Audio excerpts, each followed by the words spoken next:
Hello everyone, welcome back to my channel.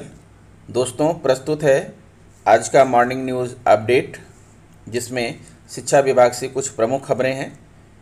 शिक्षिका ने प्रधानाध्यापक को दी धमकी, इस तरह का मास्क बन सकता है ब्लैक फंगस का घर। मिड डे मील की कन्वर्जन कास्ट का हिसाब देना होगा। कोरोना की तीसरी लहर नियंत्रित होने तक परिषदीय स्कूलों में ऑनलाइन क्लास।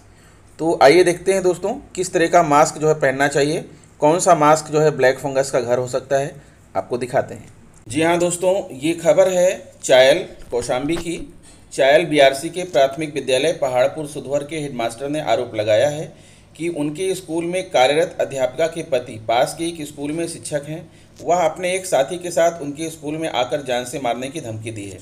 उनका कहना है कि अध्यापिका के गैर हाजिर रहने की न तो अधिकारियों से शिकायत हो और न ही अनुपस्थित किया जाए। इस बात का पति दबाव बना रहे हैं। पीड़ित हेडमास्टर ने खंड शिक्षा अधिकारी और बेसिक शिक्षा अधिकारी से मामले की शिकायत की है। बीएसए ने दूसरे बीईओ को शिकायत की जांच सौंपी है। चलौली गांव निवासी योगेश सिंह पुत्र आरपी सिंह प्राथमिक विद्यालय पहाड़पुर सुधवर में हेडमास्टर के पद पर कार्यरत हैं। उन्होंने बताया कि उनके स्कूल में प्रयागराज की एक महिला सहायक अध्यापक हैं, जबकि बगल के गांव कमालपुर के स्कूल में उनके पति अध्यापक के पद पर कार्य कर रहे हैं। आरोप है कि महिला अध्यापक स्कूल नहीं आना चाहती हैं और आती भी हैं तो अगले दिन का एडवांस में हस्ताक्षर बनाकर चली जाती हैं। हेडमास्टर ने जनवरी में सबूत के साथ इसकी शिकायत खंड शिक्षा अधिकारी सुनील प्रजापति से की थी। आरोप है कि शिक्षक पति 19 मार्च को अपने एक ट्रेनिंग शिक्षक साथी के साथ सुधवर स्कूल पहुंचा और हेडमास्टर से हालात के साथ समझौता करने को कहा। हेडमास्टर ने इनकार करने पर वह दोनों को देख लेने की धमकी देने लगे। उन दोनों ने सचिवालय लखनऊ तक पहुंच होने का हवाला दिया। प्रधानाध्यापक ने इसकी लिखित शिकायत पर खंड शिक्षा अधिकारी से की, लेकिन उनकी ओर से कोई कदम नहीं उठाया गया।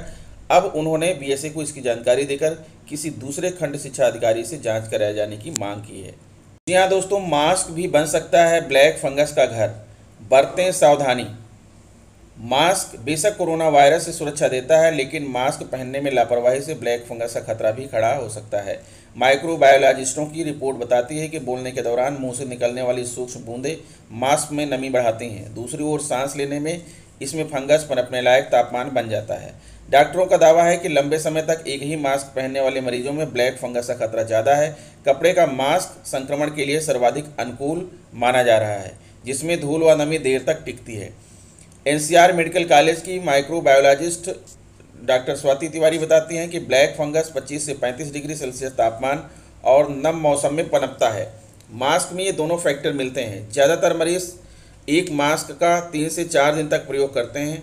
पानी पीने एवं दवा खाने के दौरान कई बार मास्क में पानी पहुंच जाता है, जिसके बाद मुंह से निकलने वाली भाप से गर्मी पैदा होती है, जो फंगस बना सकती है। N95 मास्क को भी 6 से 8 घंटे में बदल देना चाहिए। माइक्रोबायोलॉजिस्ट डॉक्टर अश्विनी शर्मा बताते हैं कि सर्जिकल मास्क और कपड़े का मास्क ज़्यादा देर तक नमी और धूल रोकता है। धूल कणों से भी फंगस संक्रमित होने का खतरा है। ब्लैक फंगस की कई वजहें हैं। कई मरीज 3-4 दिनों तक मास्क नहीं बदलते। मुंह से निकलने वाले एरोसोल मास्क में नमी बनाते हैं, जबकि सांस में गर्मी मिलती है। यह फंगस पनपने का बड़ा कारण है। कपड़े का मास्क, विशेषज्ञ इसे प्रयोग न करने की सलाह देते हैं। इसे दोबारा पहनना खतरनाक है। स्पंज मास्क, इसे भी बड़ी संख्या में लोग पहन रहे हैं, जो कि ना वायरस रोकता है और ना ही धूल।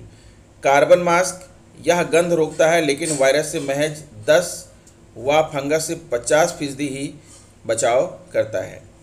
फिर ये मास्क है FFP मास्क। इसमें 1, 2 व 3 कैटेगरी होती है। यह 85% तक बचाव देता है। सर्जिकल मास्क, इसमें 3 परतें होती हैं। यह सस्ता और वायरस, बैक्टीरिया और फंगस से 80% बचाव देता है। N95, यह 0.12 माइक्रोन वाले कोरोना वायरस को 95%, जबकि धूल और फंगस को पूरी तरह से रोकता है। ये है सुरक्षित मास्क और ये ऐसे करें बचाव। मास्क को एंटीसेप्टिक विलयन से धोएं। मास्क को धूप में रखने पर रेडिएशन से वायरस और फंगस नष्ट हो जाते हैं। कपड़े का मास्क पहनने से बचें, इसमें नमी व धूल देर तक रुकती है। मास्क पर हाथ ना लगाएं। पानी पिएं तो मास्क पर ना गिरे। खांसने वाले मरीजों को मास्क 6 घंटे में ज़रूर हटा देना चाहिए। मास्क को नीचे की तरफ से खोलें। ये है दोस्तों मास्क के संबंध में सावधानियां। बोलने व सांस लेने से मास्क में जब जमती है नमी, कई दिनों तक प्रयोग करना घातक। 6 घंटे में मास्क बदलना बहुत जरूरी है। कोरोना की तीसरी लहर के नियंत्रित होने तक परिषदीय स्कूलों में ऑनलाइन क्लास। प्रदेश में कोरोना संक्रमण की तीसरी लहर नियंत्रित होने तक कक्षा 1 से 8 तक के स्कूलों में ऑनलाइन क्लास के जरिए पढ़ाई कराने का विचार है। कोरोना संक्रमण की तीसरी लहर बच्चे के लिए ज़्यादा घातक होने की आशंकाओं के चलते बेसिक शिक्षा विभाग में ऑनलाइन क्लास के विकल्प को ही जारी रखने की योजना बनाई जा रही है। विभाग के अधिकारी ने बताया कि जिस तरह से वैज्ञानिक और देश के प्रमुख चिकित्सा संस्थान कोरोना की तीसरी लहर जुलाई से सितंबर तक रहने और उसे बच्चों के लिए ज़्यादा घातक होने की बात कर रहे हैं, उसके मद्देनज़र स्कूलों को खोलना जोखिम भरा हो सकता है। उनका कहना है कि हालांकि विभाग इस संबंध में चिकित्सा एवं स्वास्थ्य विभाग से ही परामर्श लेगा। उनके परामर्श के बाद मुख्यमंत्री से अनुमति ली जाएगी, लेकिन उच्च स्तर पर कोरोना की तीसरी लहर नियंत्रित होने के बाद ही स्कूलों को खोलने की सैद्धांतिक सहमति बनी है। विभाग की अपर मुख्य सचिव रेणुका कुमार ने बताया कि ऑनलाइन क्लास ही जारी रहेगी। गृह और चिकित्सा विभाग की सहमति के बाद होगी बोर्ड और यूनिवर्सिटी परीक्षा। माध्यमिक शिक्षा परिषद और यूनिवर्सिटी की परीक्षाओं के लिए गृह और चिकित्सा एवं स्वास्थ्य विभाग से भी सहमति ली जाएगी। उप मुख्यमंत्री डॉक्टर दिनेश शर्मा ने बताया कि बोर्ड और यूनिवर्सिटी की परीक्षाओं के लिए परीक्षा केंद्रों पर पर्याप्त संख्या में पुलिस बल भी आवश्यक है। प्रश्न पत्रों और उत्तर पुस्तिकाओं को भी संबंधित स्थान तक सुरक्षित पहुंचाने के लिए पुलिस बल की आवश्यकता रहती है।